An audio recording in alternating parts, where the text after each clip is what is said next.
No one in that courtroom knew, that icy morning of 1970, that history would not be written on paper that day. It would be written on a pair of legs that refused to move, and on the hands of a little girl who believed. Judge Mary Smith sat at the center of the courtroom, blonde hair tied in a strict bun, elegant suit, diamond earrings. But the first thing anyone noticed about her was the wheelchair. The same wheelchair she'd been confined to for 2 years. Since that night, she'd fallen down the marble stairs of her mansion. Mary had built her reputation on arrogance, coldness, and a blind trust in the law, the kind that protects the powerful and crushes the weak. That morning, the accused was Max Williams, a 34-year-old black man, an undocumented refugee who had lost his wife in a police shooting. He'd been accused of trying to rob a supermarket and steal a car in the parking lot, a misunderstanding that became a crime because of the color of his skin. Because in that town, in that decade, being black was already a conviction. Max sat between 2 officers, wrists in handcuffs, his eyes fixed on his daughter in the front row. She wore a pink dress, white sneakers, and a tiny gold cross around her neck.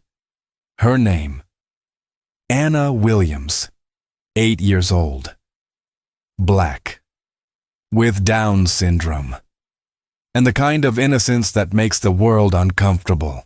She didn't speak much. Her words came out slowly, carefully, like someone arranging the pieces of a broken language. But she believed. She had an unshakable faith. People said that when she held someone's hands, strange things happened. The air in the courtroom was heavy. Cameras clicked. Reporters whispered. Robert Kane, the ambitious district attorney, observed everything like a wolf among sheep. The prosecutor cleared his throat and began, "Your Honor, the defendant is an illegal refugee who attempted to rob a supermarket and then a vehicle in the parking lot. We will prove that he is a danger to this community." Mary adjusted the position of her wheelchair and looked at Max with that cold expression of hers. To her, he wasn't a man. He was a case number. A case she had already decided on deep down. Anna held her little crucifix tightly and whispered to herself, almost like a prayer. She didn't know the law, but she knew one thing. Her father wasn't a criminal. The wind outside howled through the cracks in the old building. Inside, the silence was so thick it could be broken by a heartbeat. What no one knew was that before the gavel struck, something would happen. Something that no law, no lawyer, no lie would be able to erase. Because sometimes the truth doesn't speak with words. It speaks through the hands of a child. The courtroom was packed. There were journalists, local politicians, old women in church hats, and neighbors who'd come out of curiosity. The year was 1970, and in that small, snow-covered town in the U.S., it wasn't common to see a black man fighting for his innocence. Mary Smith hit the gavel once. The sound echoed like a shot through the old wooden walls. "The court will come to order," she said. Her voice was cold and hard, like a blade. Max lowered his head, not because he was guilty, but because he already knew what that kind of voice meant. He had heard it all his life, in checkpoints, in job interviews, in every room where someone like him entered already condemned. Anna sat on the first bench, swinging her legs. She didn't understand legal procedures, but she understood faces. She saw the contempt on the judge's face. She saw the smirk of the prosecutor, Robert Kane, and she felt, deep in her chest, that this wasn't just about her father. It was about everything people like him represented in that town. The prosecutor began his argument. This man tried to flee with a car that wasn't his. A former police officer, a respectable woman of this community, was the victim. There is no doubt about his intention. Max's defense attorney, visibly nervous, rose to his feet. "Your Honor, The supermarket clerk failed to scan the box of wine. My client tried to explain, but people assumed he was stealing. He panicked when they threatened to call the police. He approached the wrong car by mistake. Robert laughed under his breath. A likely story. Mary didn't laugh, but her silence said everything. Her eyes carried the same invisible sentence that had been passed in countless other courtrooms across the country.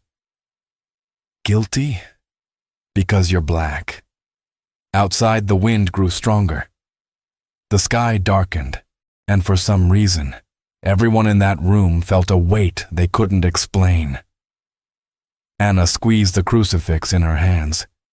She didn't know about racism, politics, or the courts, but she knew what fear looked like on her father's face, and something inside her whispered, "Do something."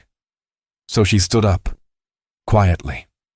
The bailiff tried to stop her, but she slipped through the benches like a little storm of courage. She walked toward the judge, her curls bouncing with each step.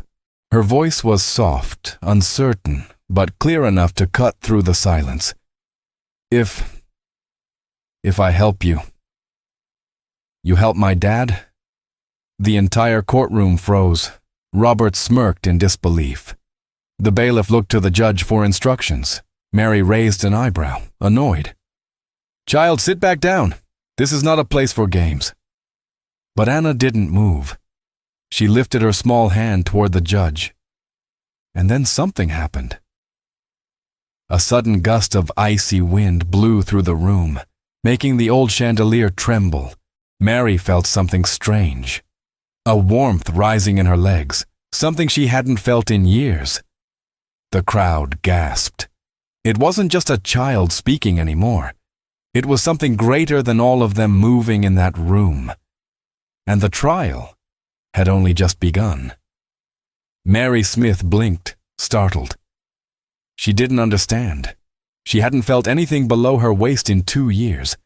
And now, in the middle of a trial, her legs burned like fire beneath ice.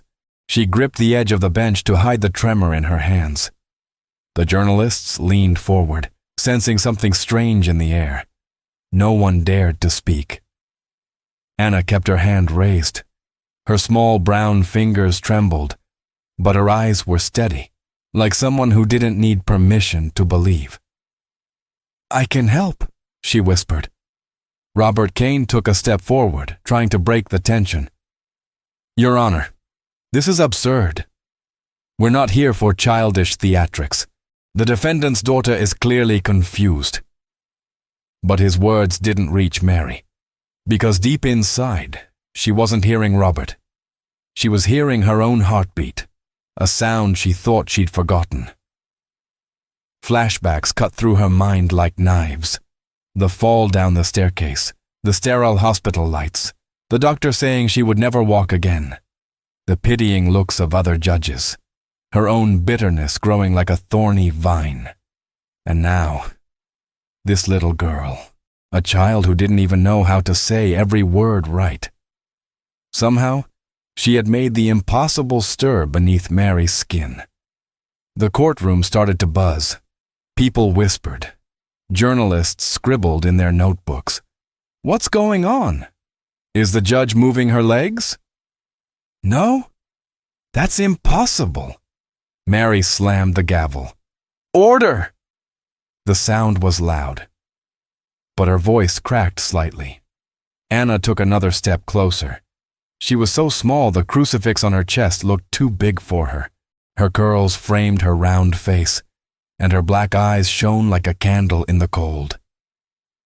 "You let my daddy go," she said slowly, struggling with the words. "And I help you. Walk." The words were like a blade cutting through marble. The entire courtroom went silent. Robert let out a dry laugh. "Your Honor, with all due respect, this is emotional manipulation. This child—" But Mary raised her hand, and for the first time in years, she stood. A faint, shaky movement, not much, but enough for a wave of gasps to fill the room. Someone screamed, A reporter dropped his pen. The bailiff stepped forward, unsure whether to help her or step back. Mary's knees trembled. Her fingers clutched the edge of the bench. She couldn't believe it herself. She was standing. And in front of her? Anna smiled. Not a triumphant smile. Not pride. A smile of someone who had never doubted. Robert's face drained of color. The prosecutor, the wolf, was suddenly staring at something far bigger than the law. Mary whispered, barely audible. "What did you do?" Anna tilted her head softly. "God did." And in that moment, the trial was no longer just a trial. It was a storm waiting to break. The moment Mary Smith stood up, the entire courtroom froze. It wasn't silence. It was something deeper. Like the air itself had been stripped from the room. Mary clutched the edge of the bench as if holding on to the only solid thing left in the world. Her legs trembled, but they held her. 2 years, 2 long, cold years of paralysis, broken by the touchless faith of a child. Anna smiled faintly, her little crucifix catching a sliver of light. She didn't say anything else. She didn't need to. Her eyes spoke louder than any sermon. Robert Kane's face turned pale as paper. He took a step back, instinctively, as if something holy and dangerous had just entered the room. "Your Honor," he stammered, This is ridiculous. This is some kind of trick." But no one moved to support him. Even the bailiff, a man who'd worked there for decades, stared at the judge as if witnessing the impossible. Flashbulbs popped. Journalists scribbled frantically. The woman who used to be untouchable in her arrogance now stood before everyone.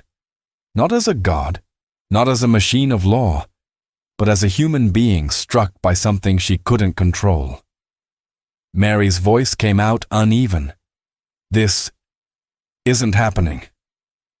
Anna tilted her head, curls framing her small face. "Yes, it is." The simplicity of those words hit Mary harder than any argument she'd ever heard in a courtroom. Robert tried to seize control again. "This is a distraction. She's playing with emotions. She's just a little girl." But the people in the benches weren't looking at him anymore. They were looking at Anna, at Mary, at the miracle. Mary lowered herself slowly, sitting again in the chair she once believed was her prison. But now, it no longer felt the same. She could still feel the heat in her legs, like a heartbeat that had been silent too long. Anna walked back to her seat, calmly, as if nothing extraordinary had happened. But the entire courtroom couldn't unsee what it had just witnessed. Outside, the wind howled through the old stone walls. Reporters ran to telephones, to radios, to anywhere they could shout the news. Inside, everything had changed. Even those who hated miracles knew something had broken. Not just the paralysis of a judge, but the certainty of a system built on lies. Mary lowered her eyes to her trembling hands, and for the first time in years, she was afraid of herself. Mary Smith sat in her chair again, but everything around her felt unfamiliar. The air seemed thicker. Her breath came shorter. She stared at her knees as if they belonged to someone else. Her hands were still trembling. She had stood. For a few seconds, yes, but she had stood, and nothing in the world could erase that moment. On the bench, little Anna watched her with wide, trusting eyes. She didn't need to understand the law to understand what had just happened. She had seen it. Everyone had. Robert Kane rubbed his forehead nervously. His well-practiced confidence was cracking like thin glass. "Your Honor," he said sharply, trying to regain control, "this case has gone completely off track. We must focus on the crime, not on fairy tales." Mary lifted her gaze slowly. Her usual icy stare was there, but it wasn't as sharp anymore. Something had shifted. "Proceed," she said. Her voice was steady, but inside she was trembling. The witnesses spoke. The clerk from the supermarket told her version, full of fear and judgment. The retired policewoman, the one whose car Max tried to open, described him as dangerous, suspicious, like he didn't belong there. And through it all, Max sat silently at the defense table. His hands were tied. His heart wasn't. He glanced at his daughter. Anna waved at him shyly, her little hand barely visible above the wooden benches. And in that second, Max found strength he thought he'd lost long ago. Outside, the snow began to fall. Inside, the truth waited to be spoken. When the testimonies ended, Robert stood again, ready to close the case with his poisonous smile. "This is clear, Your Honor. We have witnesses, we have the attempted vehicle theft, and we have—" Mary raised a hand. Robert froze. Her voice was calm, but her eyes were searching. "And yet, something isn't clear to me." The entire room went quiet. That wasn't the voice of the Mary Smith they knew. That was doubt. And doubt from a woman like her was rare. She looked at Anna again. The girl wasn't speaking, but her small crucifix glimmered in the light like a reminder of the promise she'd made.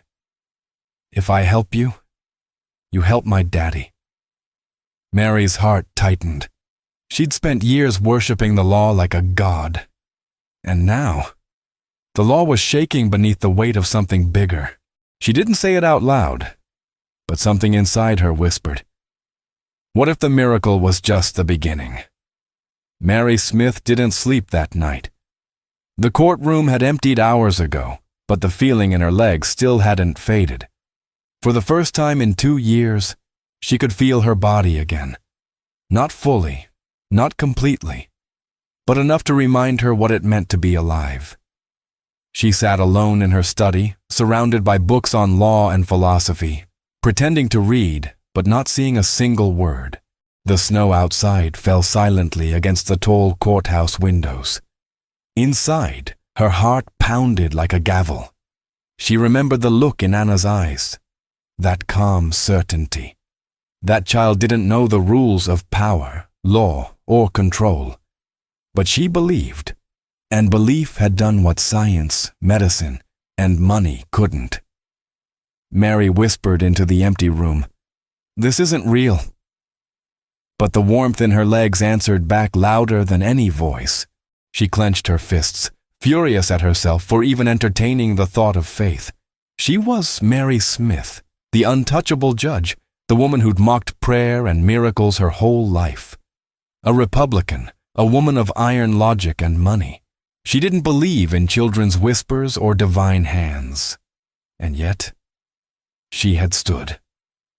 Across town, in a small rented room, Max sat beside his daughter.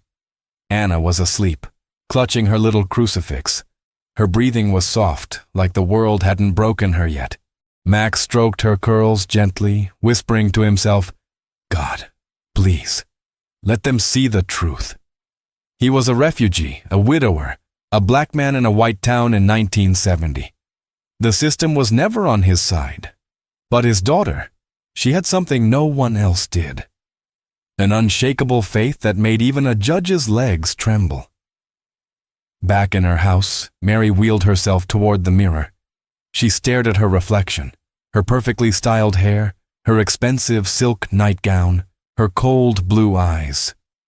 She looked powerful, untouchable. But for the first time, she saw the truth. She wasn't strong. She was afraid, and what terrified her most wasn't the miracle. It was the fact that part of her wanted to believe it was real. She placed both hands on the armrests and pushed. Her legs shook beneath her, muscles screaming like rusty machinery coming back to life. But she rose again. Alone in the silence of her mansion, she stood for the second time. Tears burned her eyes and she cursed them away. Mary Smith did not cry. Not for anyone.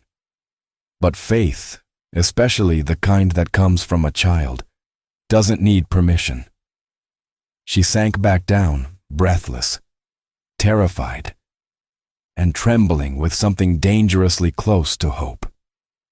The next morning, the courthouse looked the same from the outside. The same snow, the same old oak doors, the same cold wind scraping across the stone steps. But inside Mary Smith, everything had changed. She arrived early, before anyone else, wheeling herself into the empty courtroom. The wood creaked under the wheels as if the room itself recognized the strangeness of this day. She placed her hands on the armrests. For a moment, she simply listened.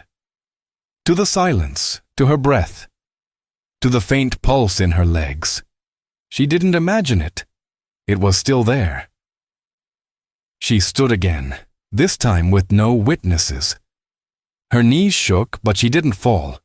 She felt the cold marble beneath her bare feet, and for the first time, Mary didn't push the feeling away. She let it sink in. When the bailiff entered moments later, he froze in the doorway. "Judge Smith?" Mary turned sharply, caught between shame and pride. "Not a word," she said. The man nodded stiffly, too shocked to respond. By the time the journalists arrived, the judge was back in her chair, perfectly composed. But the rumors had already begun to spread like wildfire. Whispers in the hallways. "Did you hear? They say she stood up. They say the little girl touched her. They say God's in that courtroom." Robert Kane, the prosecutor, walked in with a tight jaw and storm cloud eyes. He'd built his career on crushing people like Max Williams. He didn't believe in miracles. He believed in winning. "Good morning, Your Honor," he said, forcing a smile. "I trust yesterday's spectacle won't influence legal proceedings today." Mary's face was unreadable. "This is still my courtroom, Mr. Kane." But even he heard it. A subtle change in her tone. A softness where there used to be nothing but steel. Outside, Anna held her father's hand as they climbed the courthouse steps. Her small pink dress swayed in the icy wind. She spoke slowly, her words halting but firm. "Today, Jesus helps again." Max squeezed her hand, fighting the lump in his throat. "I know, baby, I know." They walked inside, where justice had always had a color, and it wasn't theirs. But something was shifting in that building. An invisible crack had formed in the walls. Mary straightened her robe, trying to look like the judge she used to be. But she wasn't that woman anymore. The miracle wouldn't leave her. It followed her like a whisper in her blood. Robert noticed it too. Something in her eyes was different. And he didn't like it one bit. The courtroom was full that morning. Reporters filled the back rows, whispering into notepads. The air smelled of old wood, coffee, and tension. It wasn't just a trial anymore. It was a spectacle. Mary Smith sat at the bench, looking like her usual self. Crisp black robe, perfectly arranged hair, a face carved from stone. But beneath the surface, her pulse was running wild. Her legs still tingled beneath the heavy fabric, and at the center of it all was a little girl in a pink dress, with black curls and a crucifix around her neck. Anna. The bailiff called for silence, and the doors creaked open as Max Williams was led inside. He walked slowly, his wrists cuffed, but his head high. For a man accused of a crime he didn't commit, dignity was all he had left. The prosecutor, Robert Kane, strutted forward like a man stepping into his arena. He carried the arrogance of someone who'd won too many trials against men who looked like Max. "Your Honor," he began, "today, the state will show beyond reasonable doubt that the defendant attempted to steal a vehicle after an armed robbery at a local supermarket. This is not about feelings, miracles, or childish games. This is about the law. Mary's jaw tightened at the word miracles. He'd said it with venom, as if Anna's faith were a disease. Anna sat in the front row, her little legs swinging above the floor. She watched the man in the suit speak like a wolf pretending to be a shepherd. She didn't understand every word, but she felt what he meant. He didn't want to help her daddy. He wanted to bury him. And then, without warning, Anna stood up. Her voice was shaky, soft, but in the frozen silence of the courtroom, it rang clear. My daddy? Not bad man. A ripple went through the room. One of the journalists gasped. A woman in the back whispered, Lord, have mercy. Robert rolled his eyes, annoyed. Your Honor, he hissed, this is highly irregular. Mary raised a hand. Let her speak. That single sentence shocked the entire room. Mary Smith, the judge who once had a heart made of ice, was letting an 8-year-old black girl interrupt her courtroom. Robert clenched his jaw in fury. Anna took slow steps toward the front. She stumbled on a word, then another, her Down syndrome making each sound a little harder. But she didn't stop. She reached the center of the courtroom and looked straight at Mary, her small hand lifted, shaking slightly. If you help my daddy, she whispered, I help you walk again. Silence. Pure, deafening silence. Mary gripped the armrests of her chair so tightly her knuckles turned white. The words weren't new. Anna had said them before. But now they were different. Now they were a challenge. The entire courtroom waited for the queen on the bench to crush the child's hope. That's what she had always done. But Mary didn't speak, because deep down, beneath the layers of wealth, politics, and cruelty, she was afraid the girl was right. Mary Smith had silenced thousands of people in that courtroom before. She'd shut down lawyers, humiliated defendants, and made reporters tremble with a single cold glance. But this time, it wasn't the room that was quiet. It was her. Every pair of eyes was on her. The proud white judge, the child in the pink dress, the man in handcuffs, the entire weight of a broken system pressing down on a single moment. Mary inhaled slowly, as if oxygen itself had turned to lead. She wanted to tell the bailiff to remove Anna. She wanted to bark, order, like she always did, but her voice refused to obey. Anna's small hand remained raised, not as a threat, but as a promise. The light from the window hit the gold crucifix on her chest. She looked like everything Mary had spent her life pretending didn't exist. Faith, innocence, unshakable love. Robert Kane slammed his hand on the table. Your Honor, this is a court of law, not Sunday school. If you allow this. Mary turned her head sharply, and for the first time in years, her eyes were not ice. They were fire. Enough, Mr. Kane. Her voice was calm, but it cut through the air like a blade. The prosecutor froze, stunned by the tone. This was not the same woman he'd manipulated for years. Mary looked back at Anna. She saw the child struggling to keep standing.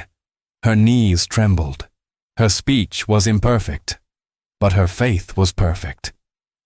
And then something impossible happened again. A warm current ran up through Mary's legs. The same pulse, the same fire. Only this time, it was stronger. Her throat tightened. She gripped the wooden armrests, trying to fight it, trying to pretend it wasn't real. But it was real. It was alive. In the back row, one of the reporters whispered, "She's going to stand." Another hissed, "No way!" Mary closed her eyes. For a heartbeat, she wasn't Judge Smith. She was just a woman who wanted to walk again. She placed her palms on the chair, pushed. The legs she had buried under 2 years of bitterness and disbelief moved. The courtroom gasped as the proud judge rose. Her black robe fell around her like a storm cloud. She wasn't steady. Her body trembled. But she stood. The sound wasn't loud, just a whisper of shoes touching marble. But it hit every soul in that room like thunder. Robert staggered backward, whispering, "No! No!" Max's eyes filled with tears. Anna simply smiled, the small, tired, radiant smile of a child who had never stopped believing. Mary gripped the bench to steady herself. Her voice came out low, breathless. "Proceed with the case." But everyone knew nothing would ever be the same again. Mary Smith sat back down, breathless, every nerve in her legs still on fire. The room was silent, not the kind of silence born from fear of authority, but the stunned, sacred quiet that follows a miracle no one can explain. The court reporter's hands hovered over the typewriter, frozen. Robert Kane had lost all color in his face. Max Williams stared at her with tears threatening to fall. And Anna, she just kept smiling. That soft, unwavering smile of someone who knew this moment would come. Mary pressed her palms against her knees as if to convince herself she was still real. The pulse was there, strong. She felt something she hadn't in years. Not just sensation, but power. Not over others, over herself. Robert broke the silence with a desperate laugh. "This is ridiculous. This entire proceeding has become a circus. Are we to decide guilt based on miracles now?" Mary's head snapped toward him. Her blue eyes, once sharp and cold, now burned with something entirely different. She didn't need to raise her voice. "Careful, Mr. Kane." The words slid out like steel through silk. And for the first time, Robert Kane was the one trembling in her courtroom. She turned to the jury. "You will ignore what you have witnessed just now," she said, even though she herself knew it was impossible. "You will decide based on evidence and the truth." But as she spoke the word truth, she looked at Anna. Outside, the winter wind howled against the courthouse walls. Inside, the system itself seemed to crack, hairline fractures forming in a structure built on race, money, and fear. The next witness took the stand, an elderly cashier, the woman from the supermarket. She trembled as she spoke. I saw him with the cart. I thought he was going to steal it." "You thought?" the defense attorney pressed. "But he didn't." No, he didn't." Murmurs filled the courtroom. The narrative that had seemed so solid began to melt like snow under fire. The defense brought out the second witness, a janitor from the parking lot. He testified that Max had entered the wrong car because he panicked, that he never carried a weapon, that the victim, a retired white cop, had screamed racial slurs before anyone called the police. Robert Kane tried to interrupt, but every objection died under Mary's stare. Something about her was different now. She was no longer his ally. When the last witness stepped down, the jury's faces looked changed, not convinced, not yet, but no longer so certain of guilt. Mary exhaled slowly. This was no longer just Max Williams's trial. It was her trial too, a trial between the woman she had been and the woman she might become. And in the front row, Anna's crucifix glimmered under the winter light, as if God himself was watching.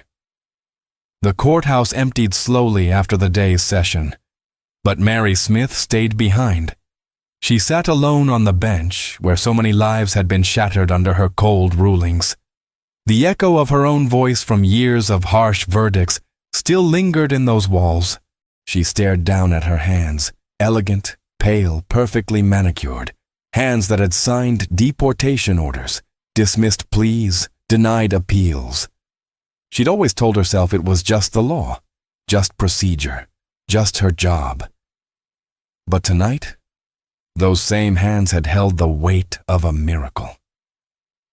Outside, the snow kept falling.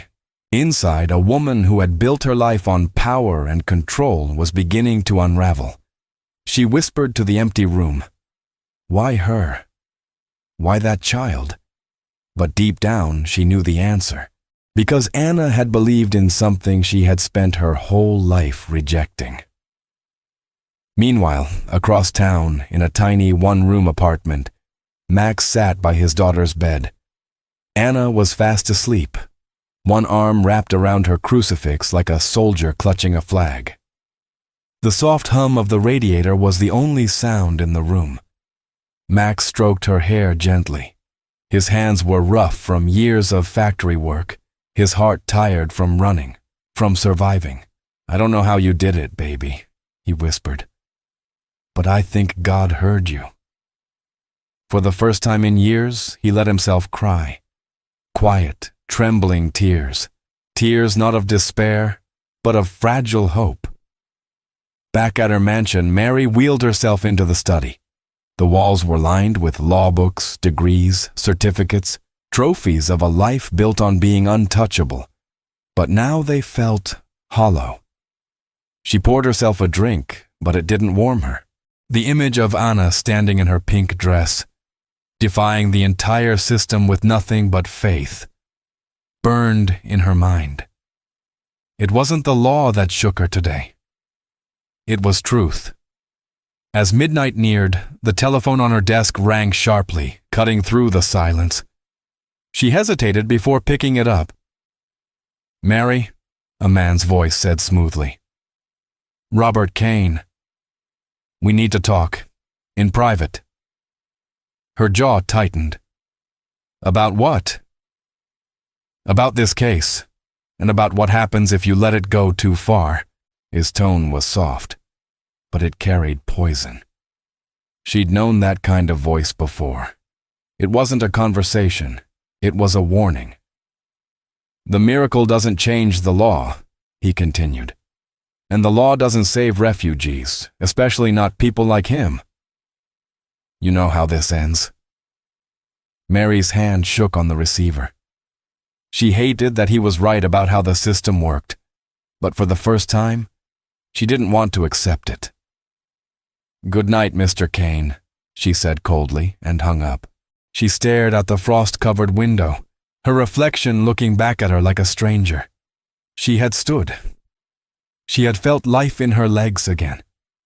And now the truth was standing too. And it was demanding a price. The following morning, the courthouse was cloaked in a heavy winter fog. The flag outside barely moved in the freezing wind, and the cobblestone path leading to the entrance was slick with ice. Mary Smith arrived earlier than usual. She didn't want to see anyone. Not yet. She wheeled herself down the long hallway, but with every push of the wheels, she felt the warmth in her legs still there. Quiet, steady, alive. This wasn't a trick. It wasn't a dream. Anna and Max arrived moments later. Their breath puffed into the cold air like smoke. Max wore the same worn-out coat from the day of his arrest. Anna wore her little pink dress again, this time with a wool scarf wrapped 3 times around her small neck. The crucifix gleamed like a spark in the gray morning. Mary watched them from a distance.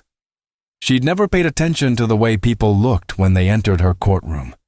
She had only ever seen them as files, numbers, problems to be solved or punished. But now, seeing that little girl holding her father's hand, she saw a family. Anna noticed Mary and waved shyly. She ran ahead, her shoes squeaking on the tile floor. When she stopped in front of the judge, she looked up with her wide brown eyes and said slowly, the way she always spoke, carefully, shaping each word, "You walk again?" Mary froze. She'd spent her entire career answering questions with power, with cold certainty, but she didn't know how to answer this one. She cleared her throat, trying to sound composed. Yes, I did. Anna smiled, the kind of smile that melted entire winters. She took Mary's hand. No permission asked, just trust. The judge's instinct was to pull away, but something in that small, warm hand anchored her in place. Anna's words came out slowly, but clear. Then, you help Daddy, and I help you again. Mary stared at the child. A refugee's daughter. A little black girl with Down syndrome. Someone the system would have crushed without mercy. And here she was, offering help, not begging for it.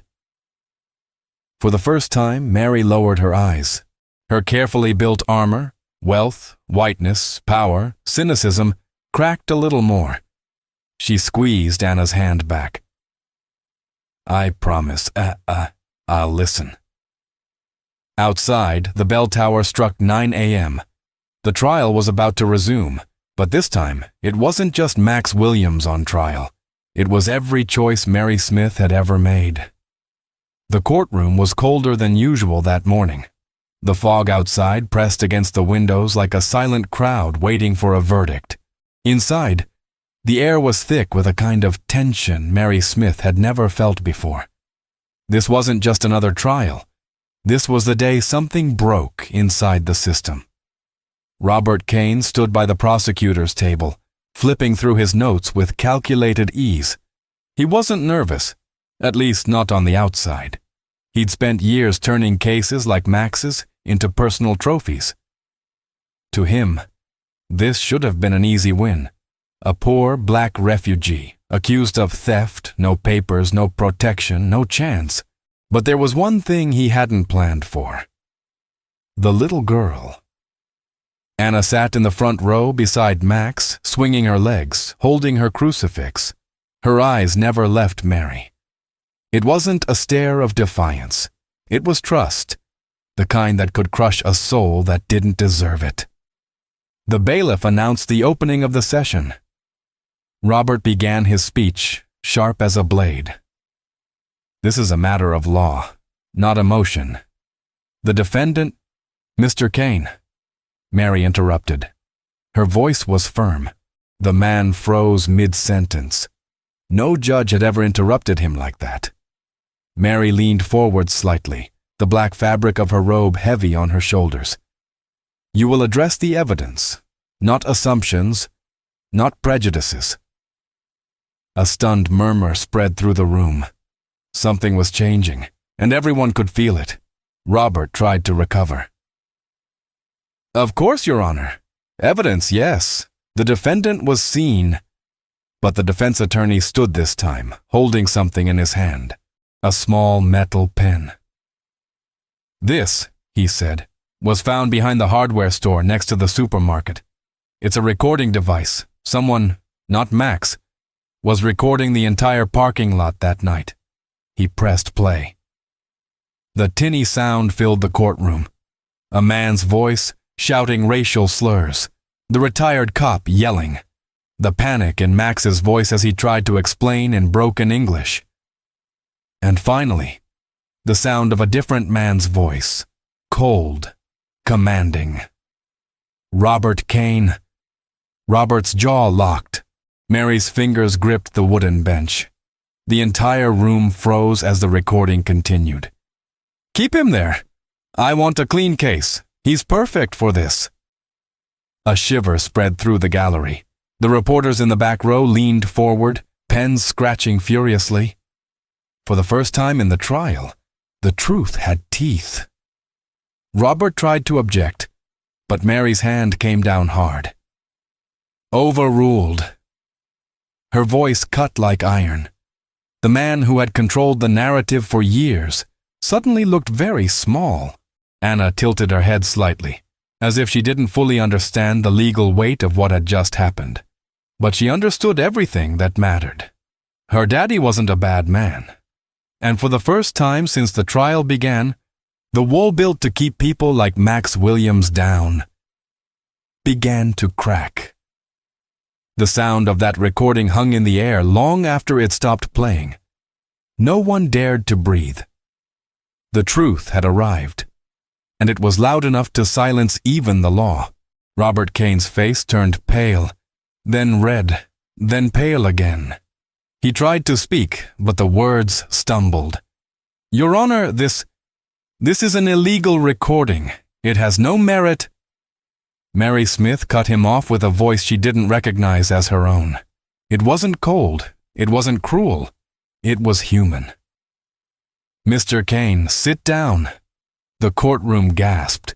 For the first time, the prosecutor, the man who had manipulated judges, crushed defendants, and made a career out of injustice, obeyed. Mary turned toward the defense. "Continue." The lawyer nodded, trembling slightly. "Your Honor, this recording matches every timestamp from the police report. It also confirms that Mr. Williams was framed." He placed another folder on the bench. Inside were photos, letters, and copies of bribes linked to Kane, all evidence of a system rotting from the inside. The crowd shifted in disbelief. Reporters scribbled furiously. Mary felt the pulse in her legs again, stronger now, like fire and electricity moving as one.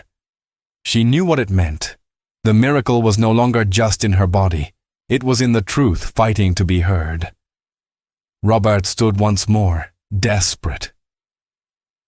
"You can't do this. You don't know what's at stake here." Mary met his eyes, her tone calm, deliberate. "I know exactly what's at stake. Justice." He laughed bitterly. "Justice. Don't pretend you care now, Judge. You and I, we've both built our careers off of power, not mercy. Don't act holy now because a child touched your legs." That sentence hit her like a bullet, because he wasn't wrong. Not completely. For years, she had been like him, just with better manners. But now she'd seen something that shattered the illusion of control. Faith. Forgiveness.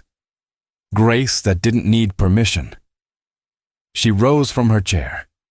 Slowly, deliberately, without the help of her hands. Every step was defiance. Every breath was a verdict. "Mr. Kane," she said quietly, "this court finds probable cause to open an immediate investigation into your conduct and the charges brought against Mr. Williams."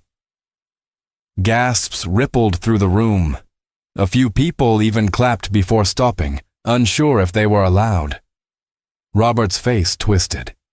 He leaned forward, voice dripping with hatred. "You'll regret this, Mary. You're finished." Mary looked at him one last time. Her expression wasn't angry. It was free. "No, Mr. Kane," she said softly. "For the first time in my life, I'm beginning." Two officers approached and placed their hands on Robert's shoulders. He jerked away, furious, shouting as they led him out. But the louder he screamed, the smaller he seemed. Mary turned to the jury, then to Max and Anna. Her voice trembled, but her words carried like thunder. "This court will reconvene tomorrow, and before God and man, we will set the record straight." The gavel struck once, and for the first time in decades, justice sounded holy.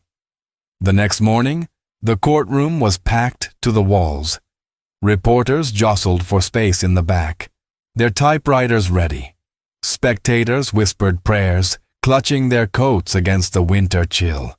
Everyone in that city knew they were about to witness something that would be told for decades. Mary Smith entered the room on her own 2 feet. She didn't roll in with polished wheels and arrogance anymore. She walked. Slowly. Steadily. Each step a statement louder than any gavel she had ever struck. Anna sat at the front, wearing her pink dress and wool scarf. Her little black curls framed a face beaming with quiet certainty. She looked at Mary, pointed to her legs, then to the ceiling. Mary didn't speak, but her eyes glistened. Max Williams stood beside his attorney. His hands were free now. No more chains. but the weight of everything he had endured still lingered in the way he breathed. The bailiff called the court to order. Mary adjusted her black robe, not to look powerful, but to steady herself. "Ladies and gentlemen," she began, her voice carrying across the packed courtroom, "this court is no longer blind." Every word echoed. Every head lifted. The defense presented the evidence again, clean and clear this time. The recording, the testimonies, the receipts, the lies exposed. There was no more doubt. The narrative Robert Kane had built so carefully had crumbled into dust. Mary looked at Max. She saw not a defendant, but a man who had been crushed by a system she had helped build. Her throat tightened. "This court finds Max Williams innocent of all charges." The words rang like bells through the room. People leapt to their feet. Reporters shouted into recorders. Max covered his face with both hands as tears fell freely. Anna screamed, not in fear, but in joy, and ran down the aisle toward her father. He caught her in his arms, lifting her high, their laughter echoing like sunlight breaking through a storm. Mary sat down slowly, her hands trembling against the polished wood. She'd pronounced thousands of verdicts before, but this was the first time she felt the weight of redemption in every syllable. Outside, the world was already changing. Kane was under arrest. Investigations were underway, and a little black girl with Down syndrome had done what no one else had managed. She cracked the heart of a woman who thought she could never change. Anna turned toward her, still in her father's arms, and said slowly, "You walk." I said, "God did." Mary swallowed hard. "Yes, sweetheart, he did." Snowflakes drifted past the tall windows, and for the first time, Mary didn't feel the cold. The trial was over, but something far bigger had begun. If this story moved you, don't just scroll away. Hit like, subscribe, and turn on notifications so you won't miss the next story. Share this video with someone who still believes in justice, even when the world doesn't. Because sometimes it only takes one small voice to change everything.